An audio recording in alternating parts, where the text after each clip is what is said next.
আসসালামু আলাইকুম বিসমিল্লাহির রহমানির রহিম।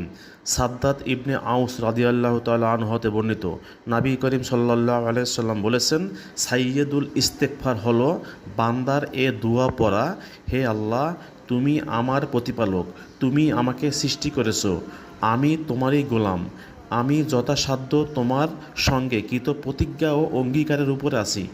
আমি আমার সব কৃতকর্মের কুফল থেকে তোমার কাছে আশ্রয় চাচ্ছি। তুমি আমার প্রতি তোমার যে নিয়ামত দিয়েছো তা স্বীকার করছি, আর আমার কৃত গুনাহের কথাও স্বীকার করছি। তুমি আমাকে ক্ষমা করো।